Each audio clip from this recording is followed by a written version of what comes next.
தொடர்ந்து ஒரு முக்கிய செய்தி பார்க்கலாம்.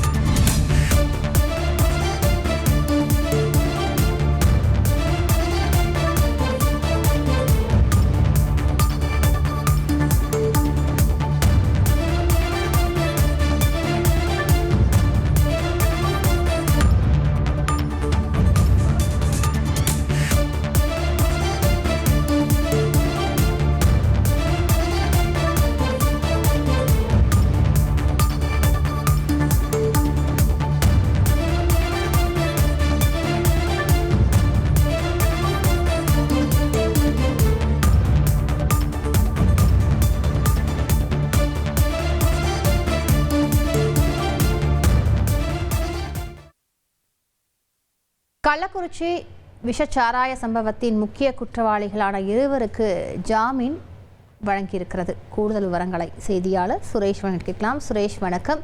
இந்த வழக்கின் முழு பின்னணி என்ன சுரேஷ், விவரங்கள்? வணக்கம். கள்ளக்குறிச்சி மாவட்டம் கருணாபுரத்துல கடந்த ஆண்டு ஜூன் மாதம் விஷச்சாராயம் அருந்தி கிட்டத்தட்ட 67 பேர் மரணமடைந்தார்கள். இந்த சம்பவம் தொடர்பாக விஷச்சாராயம் விற்பனை செய்தது, கடத்தியது உள்ளிட்ட குற்றச்சாட்டுகளின் கீழே 21 பேர் கைது செய்யப்பட்டார்கள். பிறகு இந்த வழக்கானது உயர்நீதிமன்ற உத்தரவின் அடிப்படையில் சிபிஐக்கு மாற்றப்பட்டது. தற்போது இந்த வழக்கை சிபிஐ விசாரித்து வருகிறது. இந்த நிலையில இந்த வழக்கில் கைது செய்யப்பட்டிருந்த கண்ணுக்குட்டி என்கிற கோவிந்தராஜ் மற்றும் தாமோதரன் ஆகிய இவர்கள் இருவரும் முக்கிய குற்றவாளிகளாக கருதப்படக்கூடியவர்கள். இவர்கள் இருவரும் ஜாமீன் கேட்டு சென்னை உயர்நீதிமன்றத்தில் மனு தாக்கல் செய்திருந்தார்கள். இந்த மனு நீதிபதி சுந்தர்மோகன் விசாரித்தார். இந்த விசாரணையின் போது சிபிஐ தரப்புல இந்த வழக்கில் முக்கிய குற்றவாளிகளான தாமோதரன் மற்றும் கண்ணுக்குட்டிக்கு ஜாமீன் வழங்கக்கூடாது என்று எதிர்ப்பு தெரிவிக்கப்பட்டது.